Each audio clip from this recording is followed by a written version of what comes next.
Really, the reason why state has to be principally distant from all religions is to maintain peace and fraternity, equality of citizenship, and religious freedom. All of these are extremely important. I never felt any difference right up post Babri Masjid. And then, it plummeted down all the way.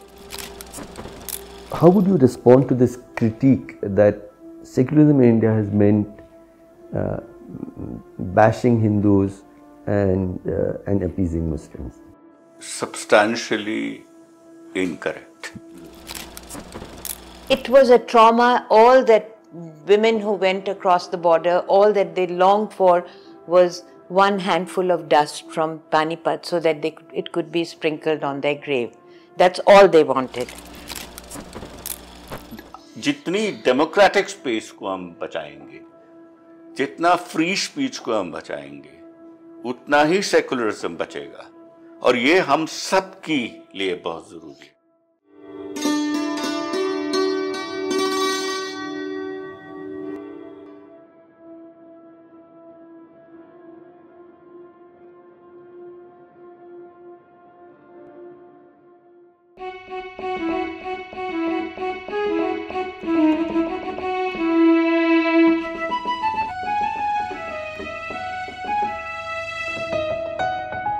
Namaste, Salam, Zindabad.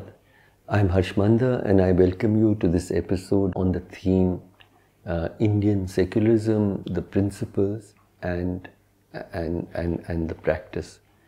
I'm privileged to have with us for this conversation two leading public intellectuals who have in their life's work stood in robust defense of India's secular values. One of them is Dr. Syeda Hameed. She's a writer, a women's rights activist, former member of India's Planning Commission, former Chancellor of the Maulana Azad Urdu University, and also one of the founding trustees of the Women's Initiative for Peace in South Asia. And we also have Dr. Rajeev Bhargava. Rajeev is one of India's very noted political theorists. He taught political science for many decades at Jawaharlal Nehru University.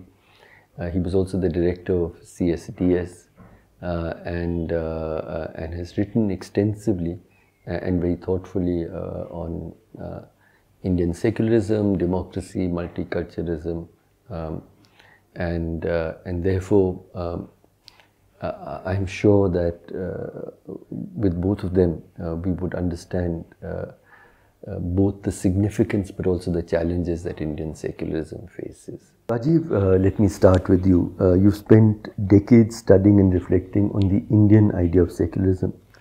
You've rightly underlined, and I agree fully, that Indian secularism is modern, but it is not simply derivative from the Western models of secularism.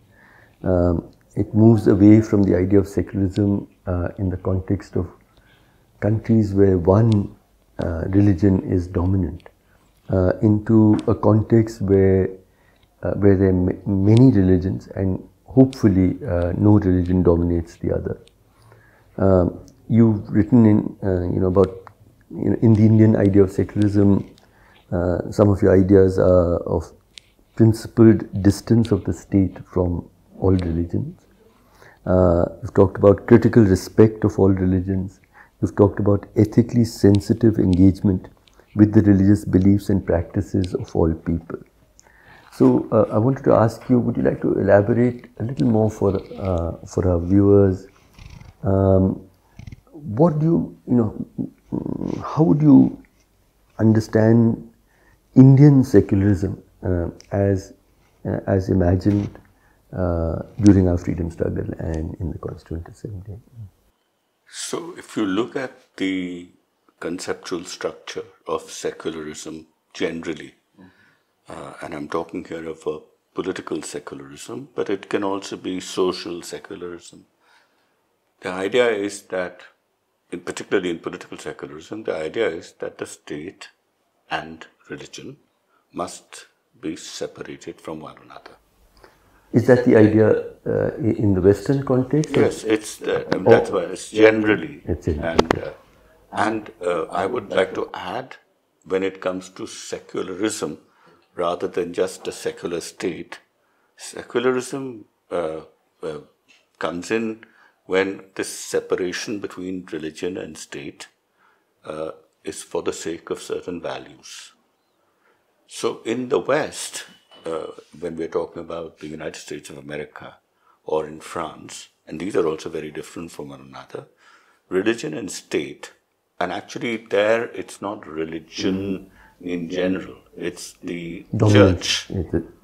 Church and state. So organized religion, you're saying, in a sense? Organized religion of a certain kind. I would, I can go into the details of this, but organized religion and state are to be separated in the case of America for denominational pluralism. So at the federal level, there were many Protestant churches, and they wanted no Protestant church to dominate another. It didn't matter how Catholics were treated or Jews were treated. It basically is something which is between Protestants, the Protestant religion and the state.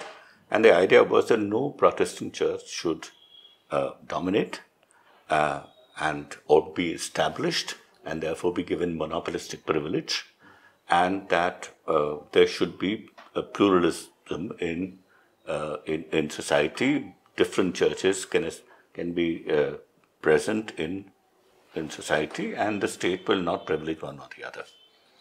And later it was expanded to include, when democracy came in, later it came to be associated with another value, which is equality of citizenship. As you know, that this was also a very restricted idea. Blacks for a very long time were excluded, women were excluded. Absolutely. And Native Americans also. Native Americans ka to khair baat hi nahi hai. So the idea was that we should not allow any one religion to be privileged, and this should be so that people from all religions can take part in politics, and they had full religious freedom. So that's the American idea, and there should be strict separation. The state will not interfere in the affairs of religion, and religion will not interfere in the affairs of the state. There are two independent areas. They have total exclusive jurisdiction, and none will interfere in the other. But Rajeev, just a quick question about America. As more and more immigrant populations came in, of Muslim identity, Hindu identity, Sikhs, etc., did the same idea continue to... Yes, overall, over a period of time, right. The same kind of pluralism was extended to other faiths, so that now there is a fair variety of religious pluralism. There is a backlash against it, but I won't get into all that. The French idea is very different. In the French, there is still strict separation between church and state, but the state controls the church. The state can enter into the affairs of the church, but the church cannot enter into the affairs of the state. So as you can see in the hijab, the whole controversy, the state has banned the hijab and banned the turban in France. And that has always been the tradition. There is a certain kind of hostility to religion. In the American case, there is no hostility. Now imagine if this was to be applied to India. Now, first of all, there is a massive, we have a plural landscape, or religious landscape for millennia, right? So there is no question of a single church, Catholic church in France or the Protestant church in America. That's not been there. We've had, religious landscape is something which is just taken for granted. It's just, plurality is taken for granted. But there are also a lot of problems. There is no church. There is no organized religion of that kind, either in Islam or in Hinduism or in any other faiths, except perhaps for some Christian sects. And if there is any problem in religion, for example, in untouchability within Hinduism, then it is not the only collective agent that can do anything about it is the state. So this is not possible in America. Yeah. It is possible in France, but not possible in America. But here, everybody also wants to respect religion. So you cannot be as hostile as you are in France. So you have to maintain a more balanced, more flexible policy, and that is what I call principled religion. Principal distance. Principal distance. That you don't have strict separation between state and religion. You keep a certain distance from all religions, and you interfere in religions, all religions, when there is a prospect of inter-religious domination or intra-religious domination. But you also help religions, particularly when religions need that help, because there is a certain respect. And as you know, our constitution recognizes religious communities. I mean, in Articles 25 to 30, you find religious communities are recognized and certain rights are given to those religious communities. So there is no disrespect for religion. So brings me to, so this idea of principal distance is this flexible policy that you intervene or you refrain from interference, and you intervene positively or negatively, whichever reduces inter and intra-religious domination or promotes the values of equality, freedom and fraternity. So that flexible policy is what makes Indian secularism very different. And that is also related to the point that I made about critical respect. We don't just passively respect all religions, because all religions have their deficiencies, their weaknesses, their vulnerabilities. So it is a critical engagement. So there is a critical engagement. In America, if the church has to be the only safeguard or the gatekeeper, it's the church which has to decide whether there's something wrong or something right in any religion. The state cannot do anything. The church will support religious communities. Now here, the state is given the responsibility, rightly or wrongly, and mind you, we're talking about a democratic state. So it's not just an authoritarian state, and this is something which is assumed that there will be a lot of pressure coming from civil society groups, which includes religious communities, the kind of reforms that they want to bring in. It depends upon public intellectuals. It depends on an alert citizenry. It depends upon statespersons who are in politics. It depends upon a committed judiciary. So this state will show, it includes parts of civil society, will show critical respect towards religion, identify where there are problems, and identify where there are strengths in religions and religious communities, and intervene or refrain from intervening depending upon what is required. And this is a very different, very unique. It doesn't exist anywhere in the world. So Syeda, the Indian idea of secularism, which I would say is not a denial of faith, but equal respect for every faith, including the absence of faith. It involves, as I would see, the idea of equal citizenship for people of every faith and identity. It involves equal belonging, equal protection. It involves the state's responsibility that you have the freedom to follow your personal faith. But if there's a conflict between your personal faith and constitutional morality will prevail. And the idea that, how should I say it, the idea of the values of fraternity, of justice, of equality, and freedom. So it was a beautiful idea. It was an idea that grew out of our own, what was best in our civilization and experience. You were a child, Syeda, when India became free.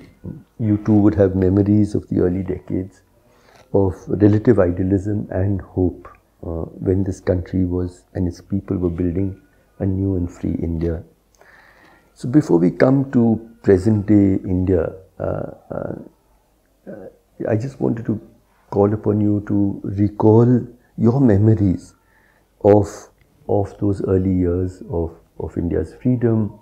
To what extent and in what ways did the practice of secularism actually work on the ground? So, yeah. Okay, so I can only recall some incidents, and that's what you asked me to do.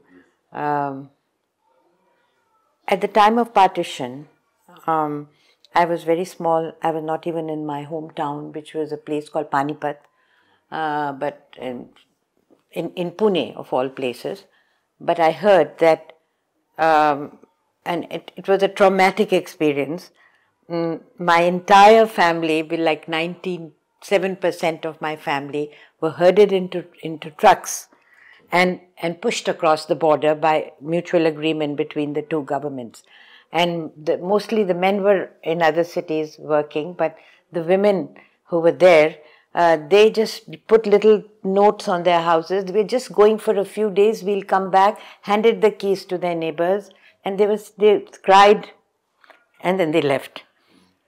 That trauma was never over, and to some extent, after all these years, it still persists.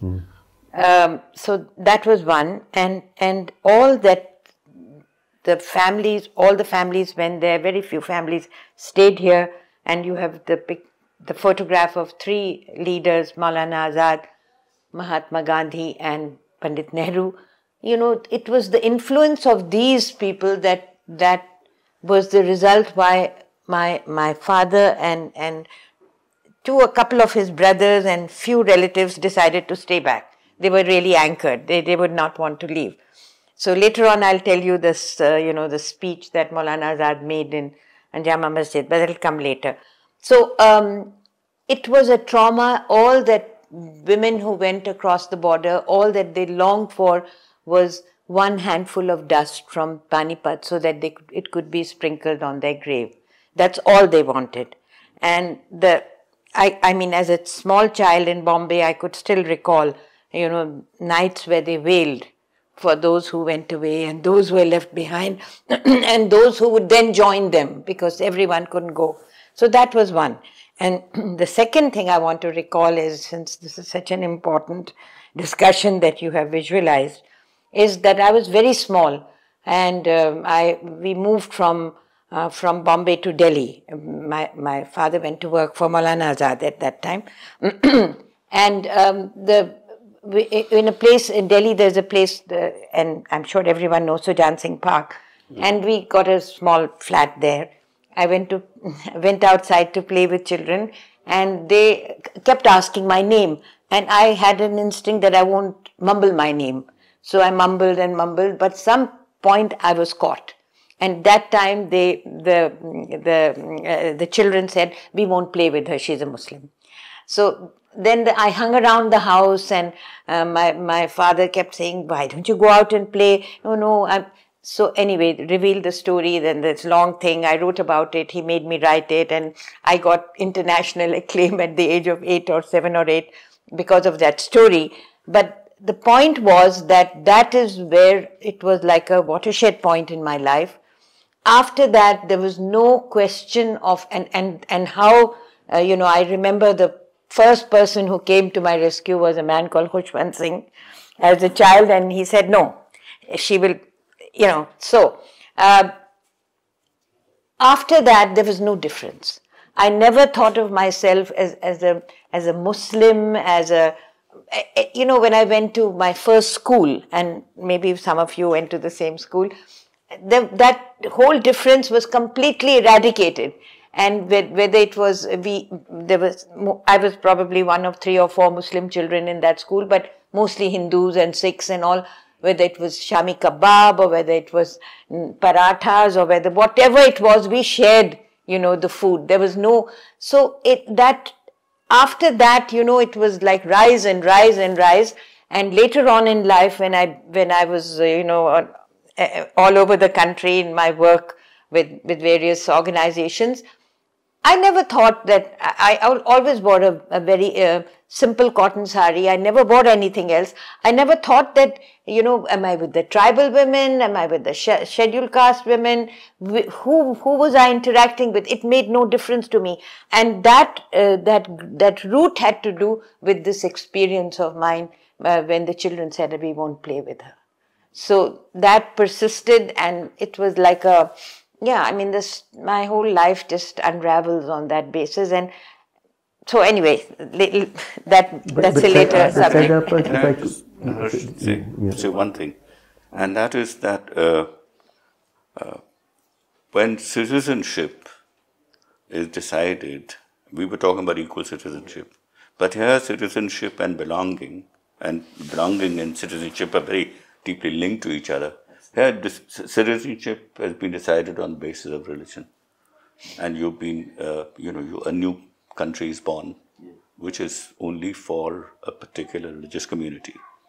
And I think you were talking about these three great leaders, Gandhi, who paid for his life, Nehru and Azad. These are the people who actually ensured, along with a whole lot of other people, that citizenship in India will not be based on religion, and it should be secular.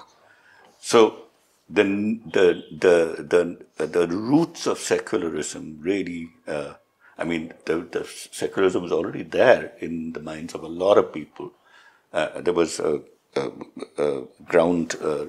secular reality on the ground, but it was deeply shaken by the events of partition. And Syeda has talked about that.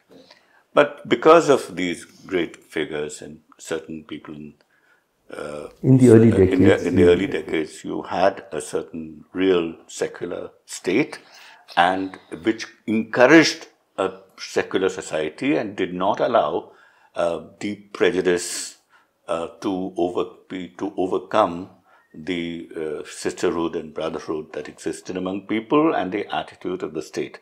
I mean, this sounds like a good story. I'm sure there must be a lot of exceptions here, but by and large, this has been the case. So the important thing is, in fact, peace between communities is a very important value.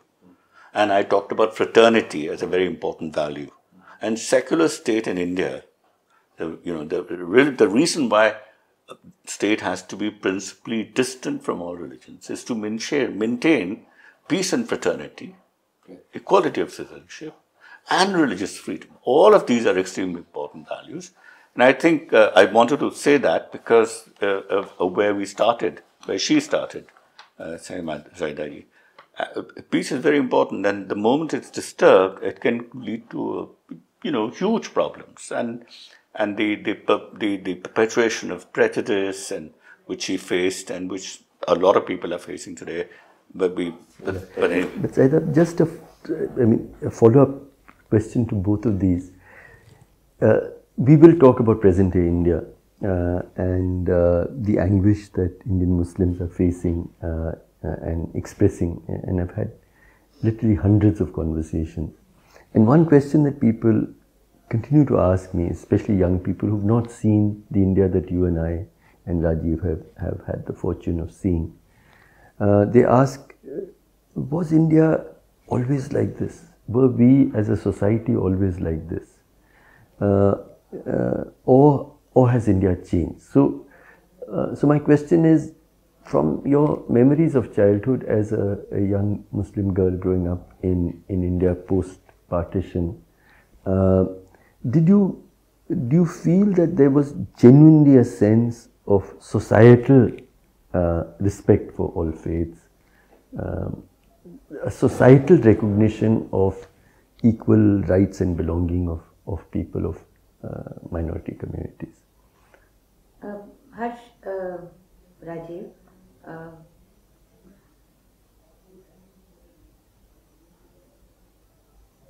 there was, I never felt, after this incident, I never felt any difference. But then you can say, oh, well, you were privileged and all that. I mean, that you can attribute it to that. I never felt any difference right up post Babri Masjid. and then, you know, it plummeted down all the way. I live in an area which used to be, you know, very cosmopolitan at one time, cosmopolitan in the Indian sense. I remember that, I don't remember, but it was 1920, I read about the Silver Jubilee of Jamia when Gandhiji and Panditji and Nehru and all were there on a very makeshift platform. And they established the fact that Jamia would be open to everyone. And Gandhiji said, and there was a danger of Jamia closing down, and Gandhiji said, I will go to every house, main har ghar jaake bheek mangunga, I will be able to collect money for Jamia. That was the famous. Okay. Now, Jamia, what has Jamia become? I mean, Jamia and the and the adjoining areas.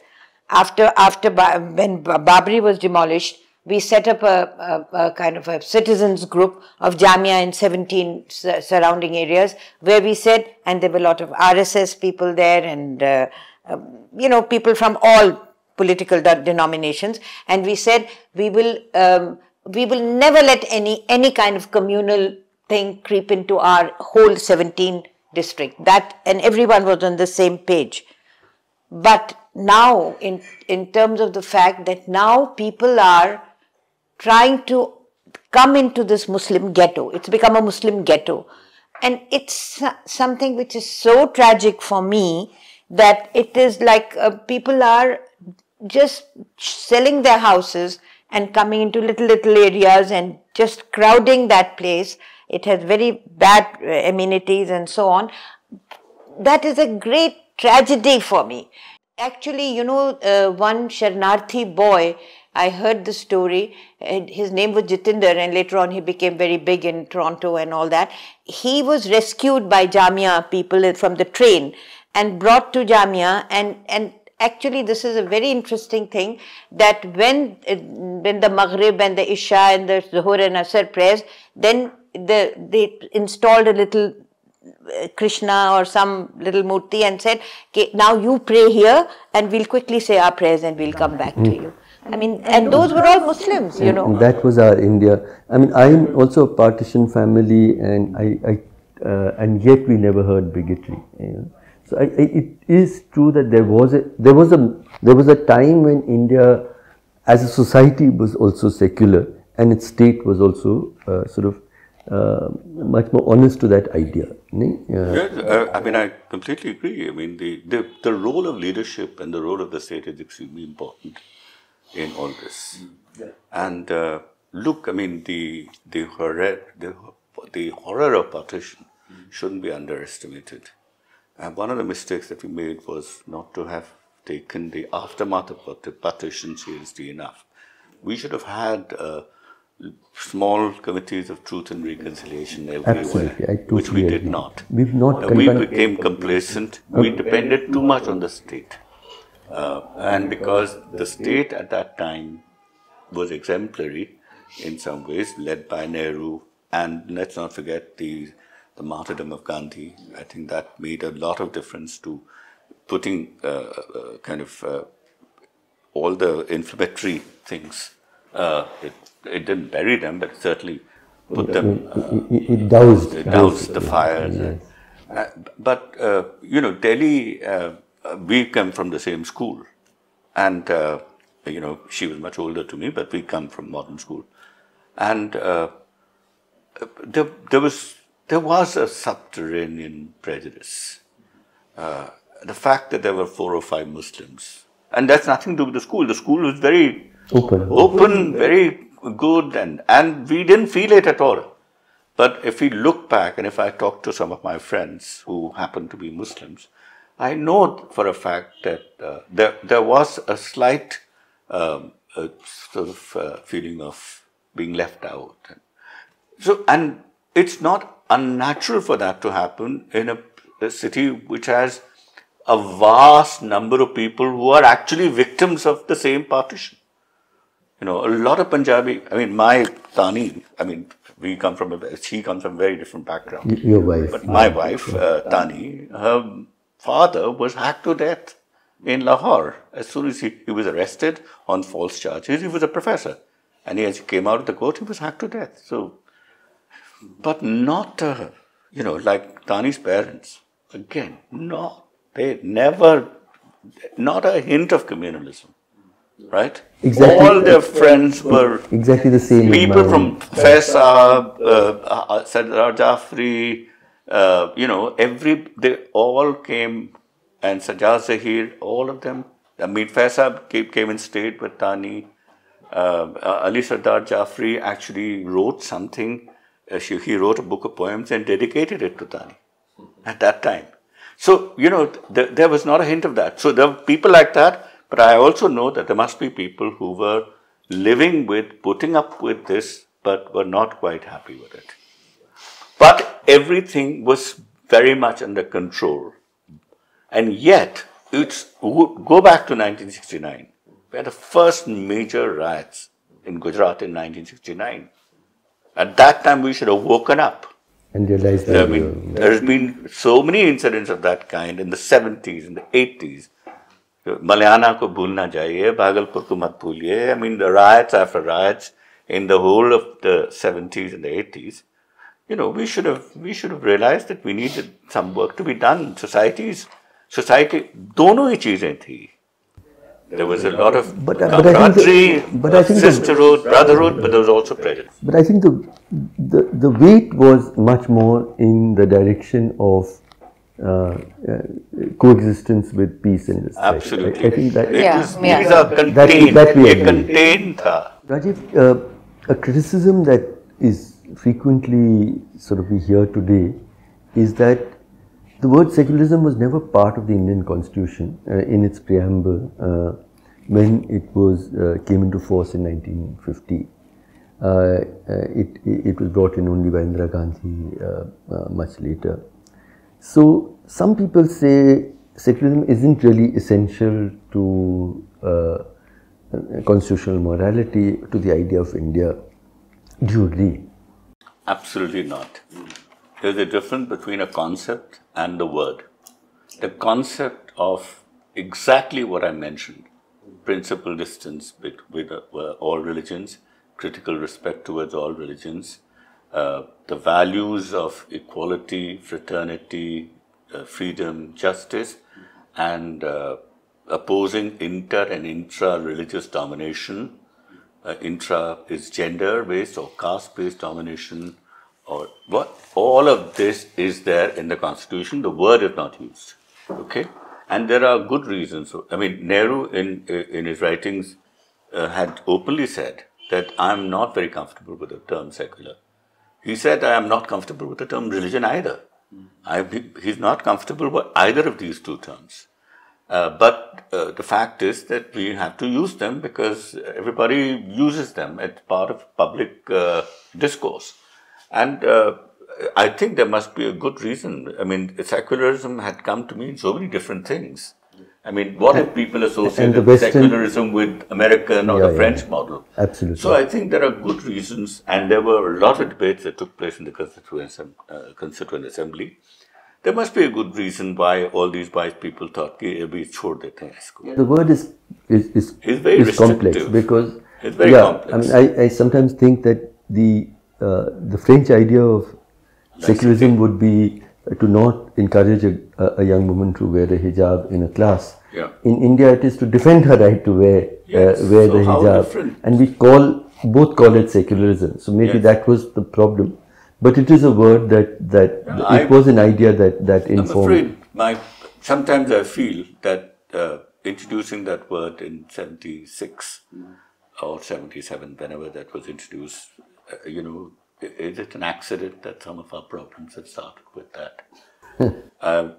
I don't, it's only a feeling. I don't fully sympathize with that feeling. I think it's good that we've got that word in, and it'll take some time to, it'll take a lot of effort to live up to it. I think it's good, but we must understand. I think one of the biggest problems is that our own people haven't defended the distinctive part of Indian secularism. Absolutely, yeah. We've just made it into a formula. And these ideas, the French and the American and the Chinese and the Russian, these anti-religious or or predominantly single religion ideas, those have been also defended. Many people have taken secularism to mean to anti-religious, and not enough work was done to spell out, what nobody bothered about what the Constitution says. I think the same. I mean, it's a different conversation. Also, with socialism, which was also introduced, and our idea of socialism is also something that we need to reclaim. But the chai comment, Rajeev, if you could make, it is a good one, which we just were saying. When we talk about tea. This was after in the 90s. I had organized a conference in the Institute of Advanced Studies. As a matter of fact, Mrinal Muni had invited me, and we had a wonderful set of people, including Imtiaz. And Imtiaz Saab we were all coming back from Shimla, and there was a chai vendor who was selling tea.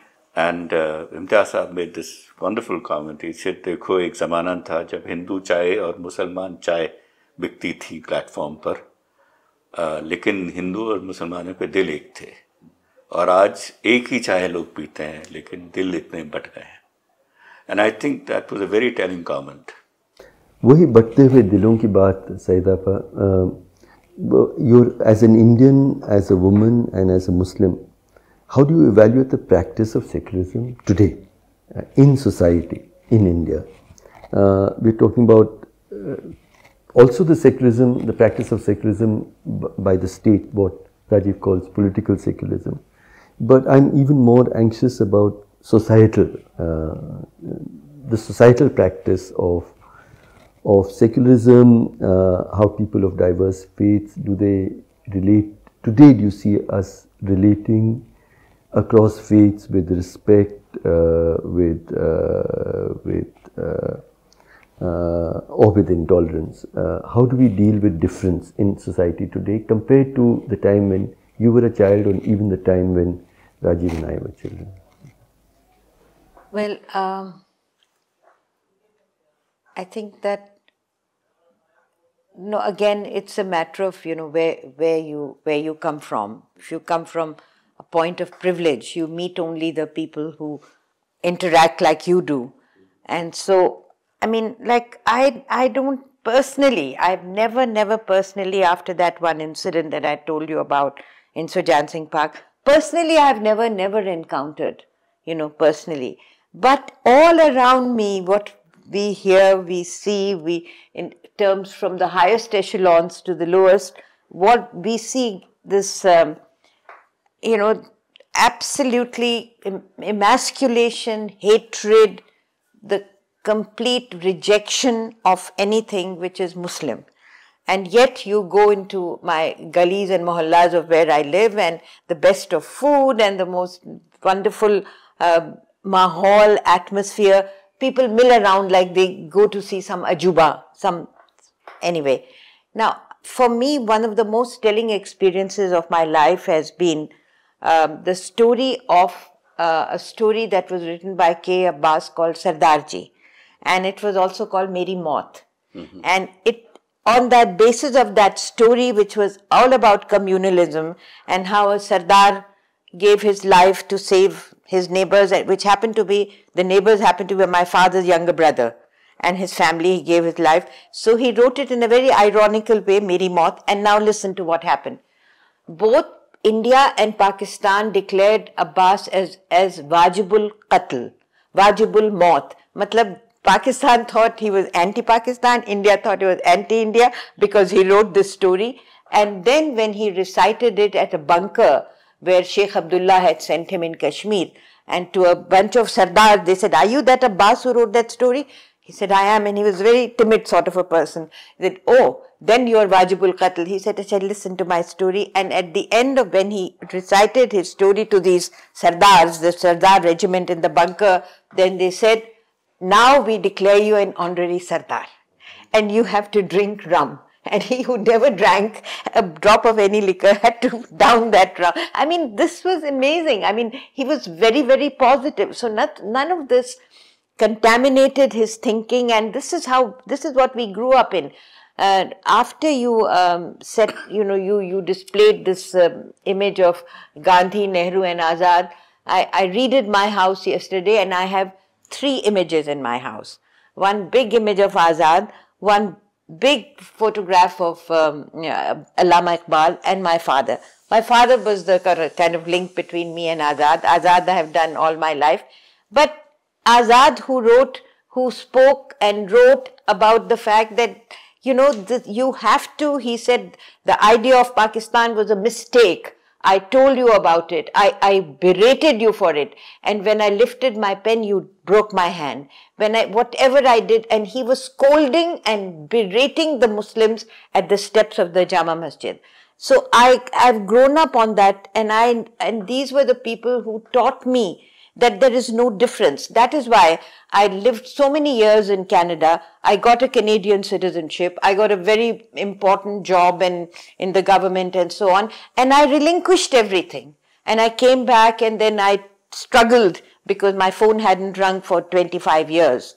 So in a sense, you know, this was my conscious decision in the tradition of Allama Iqbal, who said कि पत्थर की मूर्तों को समझा है तो खुदा है, खाके वतन का मुझको हर जर्रा देवता है. So don't think, I mean, for me, every grain of sand in my land is like a devta, like a god. So this is the diet on which I have grown, but I see the wretchedness which you have encountered all last, I think, 30 years of your life you have been encountering this. And it really brings tears to my eyes because, Harsh, when I read your visit to Auschwitz, when I read about that, you know, I literally cried because I thought this is really where we are coming for the Muslims, exactly on the same pattern as, you know, the genocide of the Muslims in the Third Reich. Genocide of the Jews. Yeah, so this is a completely, you know, mind-blowing situation that I'm in now. Rajeev, another question. The Prime Minister, during his last address at Red Fort in his second term, spoke about the 3 evils of this country. He talked about Parivarvad, which is dynastic politics. He spoke about Bhrashtachar. But the third thing that he spoke about was Tushtikaran, appeasement. The idea that any affirmative action for India's Muslims is an act of appeasement, and that is an evil that he has to fight. And you know, if Advani also spoke about pseudo-secularism and appeasement, and even going back to Gandhiji, he was told, you've turned very pro-Muslim. And Gandhiji said, yes, in India I will be pro-Muslim, and when I go to Pakistan, I'll be pro-Hindu. You know, how would you respond to this critique that secularism, the critique of the Hindu right, is that secularism in India has meant bashing Hindus and appeasing Muslims? You know, that is the argument that the Hindu right makes. How would you answer that critique? Substantially incorrect. There are a couple of exceptions, and I will mention them, but they don't affect Hindus.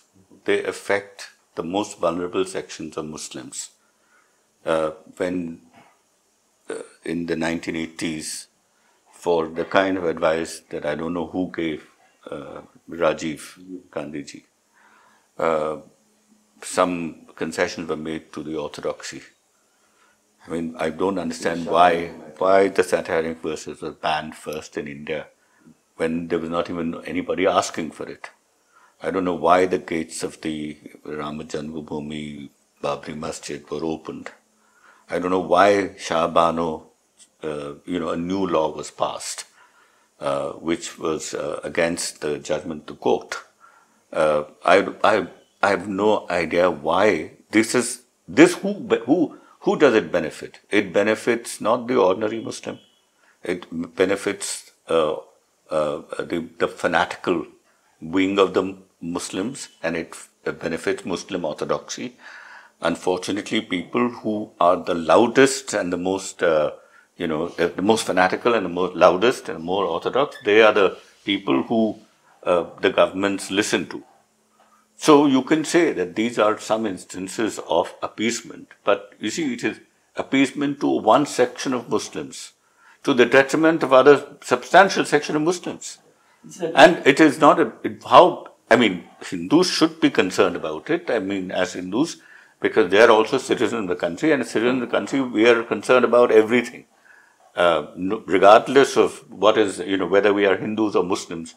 A Muslim should be concerned with the affairs of the Hindu, and the Hindu should be concerned with the affairs of the Muslim, because after all, this is common. It's common belonging, common land. So, but if you look at it as from your own community point of view, how is Hindu concerned about what is happening to Muslim women? Or Muslims?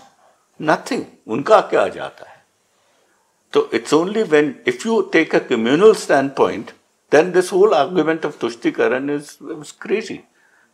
So if you take an all India point of view, then one can say, as citizens, you can say that yes, but by and large, I would say that this is just completely wrong. Kuch Tushtikaran nahi hai. And it's not, I don't say it simply because Sucha Committee report mein लिखा है और सब कुछ substantiated है कि उनकी condition कुछ भी बहुत बुरी रही है and all that. I mean, you take उससे पहले भी, if you take the presence in the police force, or the presence in the bureaucracy, or the presence in the army or navy, or any top industry, there is कहाँ in proportion to their population ही कोई ऐसा तो नहीं है कि अगर तुष्टीकरण हुआ होता तो बहुत कुछ होता. No, I think the appeasement has only been of Hindu and Muslim orthodoxy, and not of Muslim people. So that the other minority rights.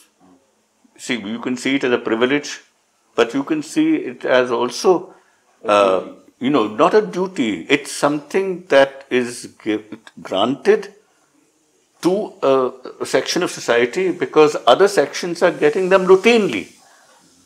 You see, I don't need a right because in any case I have that privilege.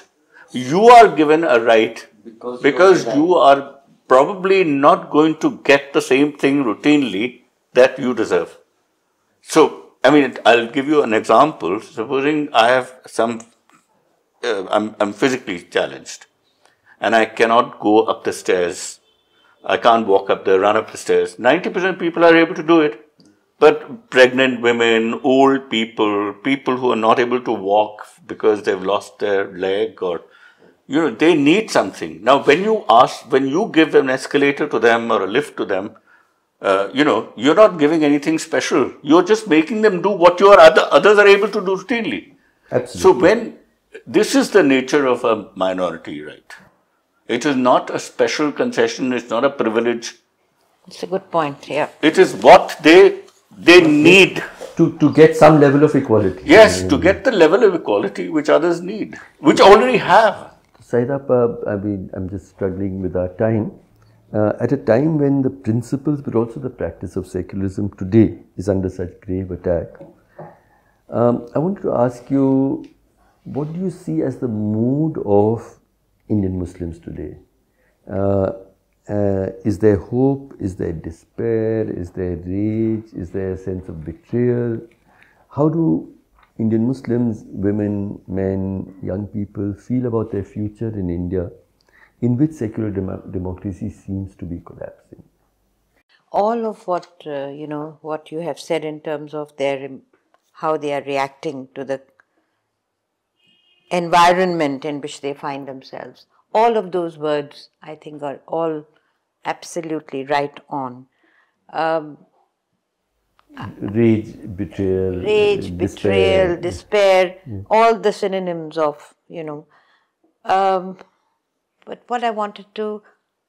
the point I wanted to make was that, you see, what I find, and that is why you and I have been doing this Understanding Islam, what is happening is they're becoming, more orthodox, they are becoming more retrograde in their attitudes, they are, the demands are becoming as a defense mechanism. As a defense mechanism. So they become more, more retreating, their demands are, so that to me is very alarming. And, like my great-grandfather who was a Maulana, and he said something, and I have to just recite it to you, 4 lines.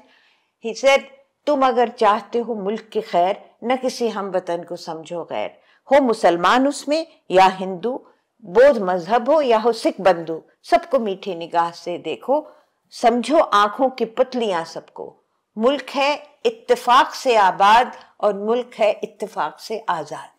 So that was the diet. Is diet pe we have grown up, and this we find this toxic atmosphere. And I really feel that at the end of my life, I mean, I feel that what kind of what am I leaving? What have I done? I feel like the kind of a sense of great depression. Rajeev, just echoing this last couplet that Syeda recited from her grandfather. Looking at the Hindu community today, I worry about what I see as a growing radicalization of ordinary Hindus in this climate of hate. Do you agree that that is perhaps the central crisis that we are facing in our society, is how more and more of us from the majority community are being attracted to sentiments of hate? Bilkul, that is one of the, I think the Malays today is not even the, illiterate and the ill-educated, but I would say the middle class, the new middle class and the older middle class, which was very much in the Nehruvian secular or the Gandhian camp, they slipping into the mentality of the new middle classes who are what you call radical Hindus. I think those are the people we need to address. These are the people who have to return to our constitutional values, to Nehru and Gandhi and Azad and others. And it is, I would say that we have, I wouldn't put the blame on us. This is part of modern life. We cannot be wholly public unless we are career politicians or career civil society activists. And I don't mean career in a negative sense. But most people have to lead, 90% of people are leading private lives. They don't concern themselves in public. There are a few people who try to balance the two. And there are some people who are only committed to public and political, and some are good and some are horrible. And I think we must remember that the national movement was led by people who had given up a lot of their private lives for the public good. Now, we may not be able to repeat that, but we all have to give up a little more of their private life for the public good. I think the complacency set in the 60s. And it's now reached a stage when we have no concern. And deepened with neoliberalism. It is completely deepened. I mean, the grab mentality, I've called it egoism, both individual and communal egoism. Those have grown rapidly from 1990s onwards and now reached a culmination. But I just want to say one or two other things. I think one more lesson. This is to do with not having truth and reconciliation committees earlier. I think this idea of privatizing hatred is not a good idea. What do you mean by that? By that, this is the idea of toleration. You may find somebody reprehensible for good or bad reason. You may not genuinely dislike something about the other, or you may have all kinds of stereotypes about the other. दिल में मत रखो, एक तरीके से बोलो, बातचीत करो, निकालो अपने दिमाग से, और बातचीत करके एक दूसरे को समझो, वो बहुत इम्पोर्टेंट है. और यही मैं बोलूँगा कि ये जो आइडिया हमारे स्कूल और कॉलेजेस के अंदर इंटर रिलीजियस एजुकेशन नहीं होती, इंटर कल्चरल एजुकेशन नहीं होती, कोई हिंदू मुसलमान के बारे में नहीं जानता, कोई मुसलमान हिंदू के बारे में नहीं जानता, लोग अपने रिलीजन के बारे में नहीं जानते, वो दूसरे रिलीजन के बारे में क्या जानेंगे। लेकिन हर रिलीजन में बहुत अच्छाइयाँ हैं, बहुत बुराइयाँ हैं। ये जो क्रिटिकल रिस्पेक्ट है ये इनकलकेट करिए, और जो भी बुराई हैं वह हैं, हिंदुज़म में है, इस्लाम में है, उनको एक ढंग से एक दूसरे से बात करके उन बुराइयों को, after all each religion needs, I don't believe, I don't know कि these religions were born at a certain time. I mean, Islam is one of the youngest, 6th century, that's why it was one of the more progressive ones. But वो पीछे बहुत छूट गया। अब हम 21वीं सदी में हैं, अब हमको देखना है कि हम उसको और बुराइयों की तरफ ले जाएं या कुछ अच्छाइयों की तरफ ले जाएं।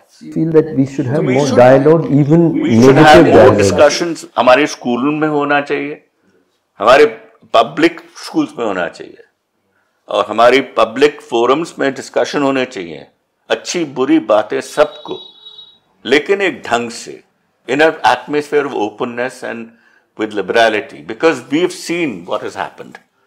वो नहीं चला काम, हम लोग बिल्कुल we've failed.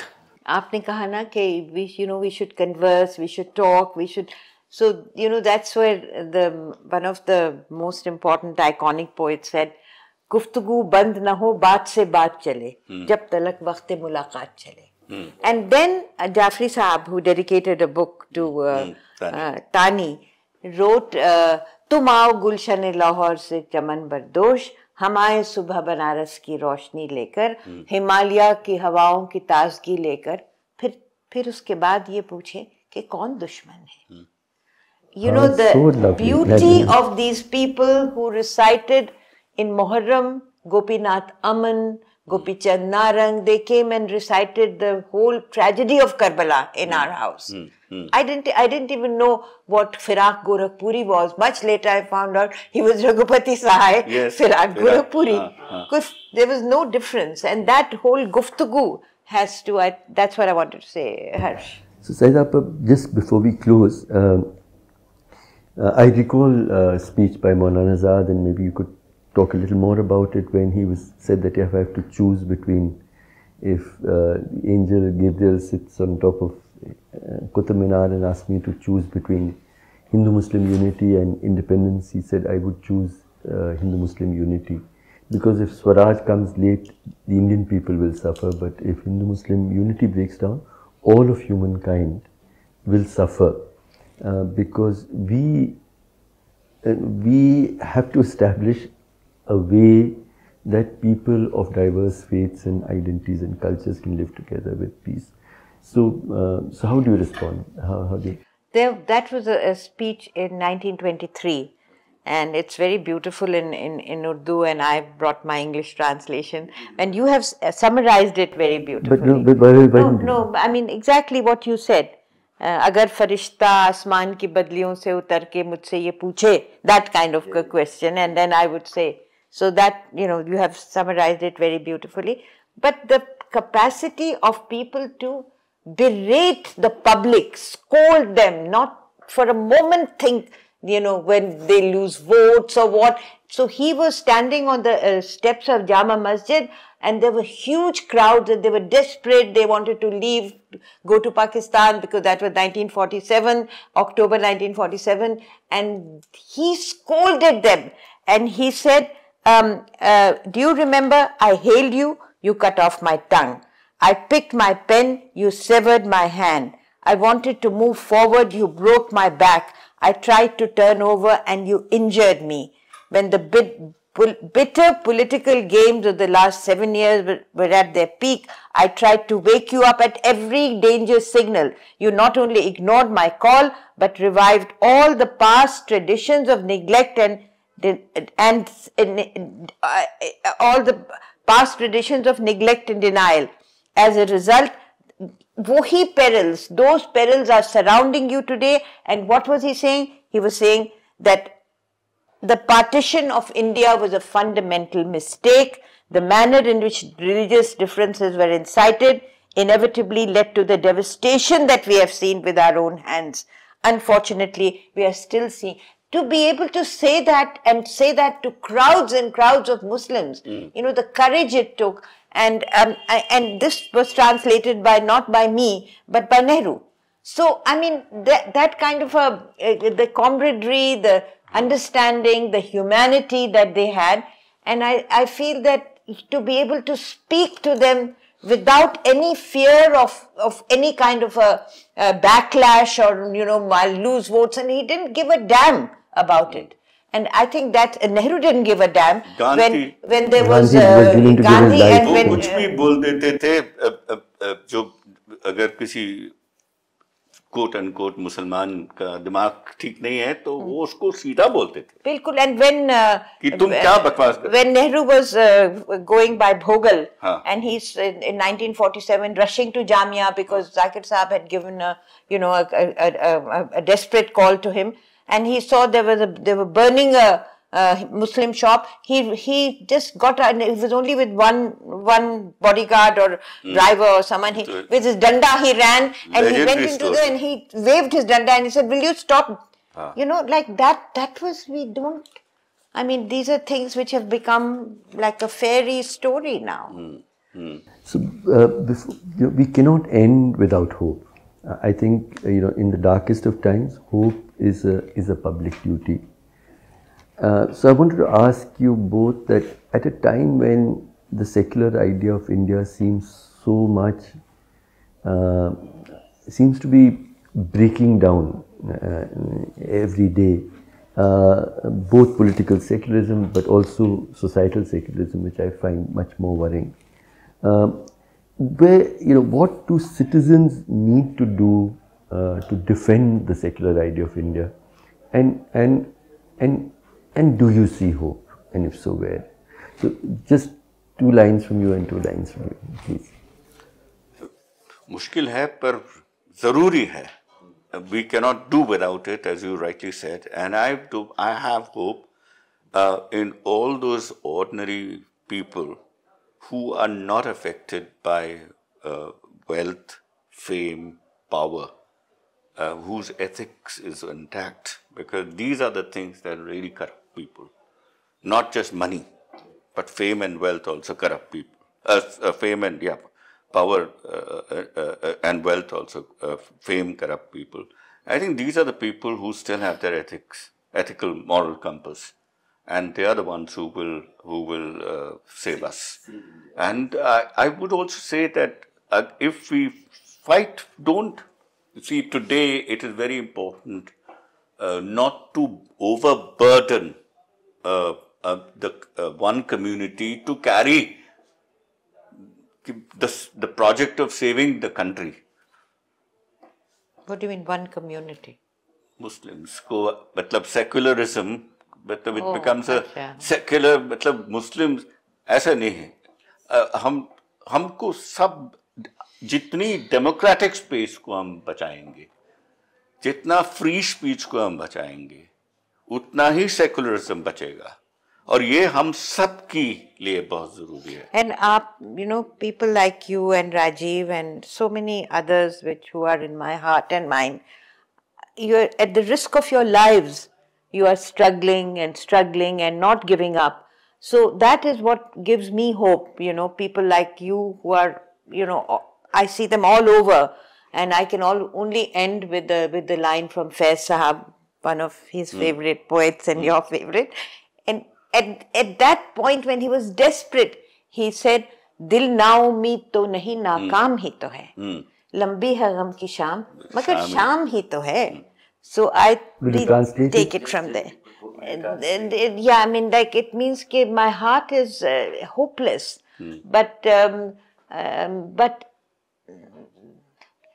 my heart is hopeless, and I'm not a very practical person. But this is the evening of life, but it is only the evening. There is a dawn to be broken. So we are looking for the dawn. Yeah. I would also say one more thing. It is true that all good things come to an end. But fortunately, all bad things also come to an end. So, अब कब आएंगी? हमारे time पे आएंगी। वो सुबह कभी तो आएगी। फिर सुबह कभी आएगी। ये एक साइकिल है, दौर है, निकलेगा। जब अंबर झूम के नाचेगा और धरती नगमे गाएगी, वो सुबह कभी तो आएगी। आएगी। हम लोग आप लाएंगे, आप और लाएंगे। आप नहीं, हर्ष तो ऐसा हर्ष तो खैर कमाल का काम exception करते है। हैं। खैर वो तो हम लोग टीवी पे मतलब फोटो कैमरे पे नहीं बात करेंगे, लेकिन Yeah.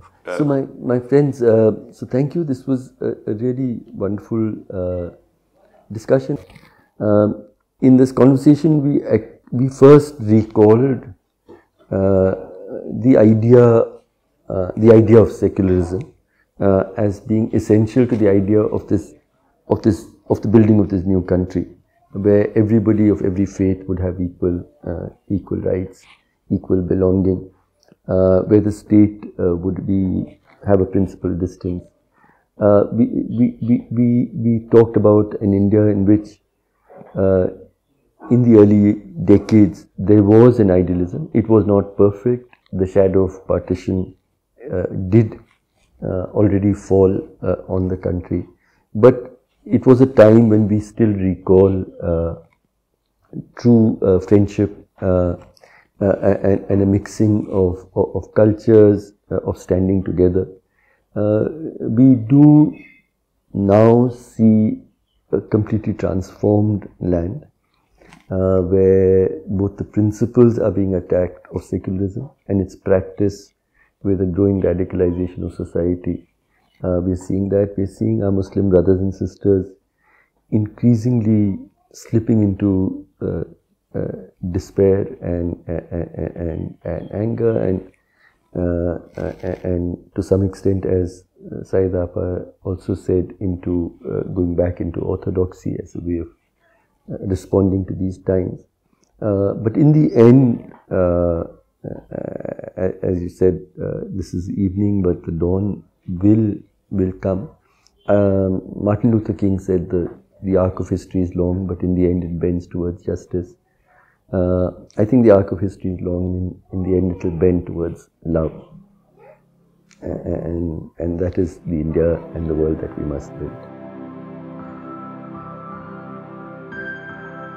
ये दाग दाग उजाला, ये शब कसीदा सहर, वो इंतजार था जिसका, ये वो सहर तो नहीं।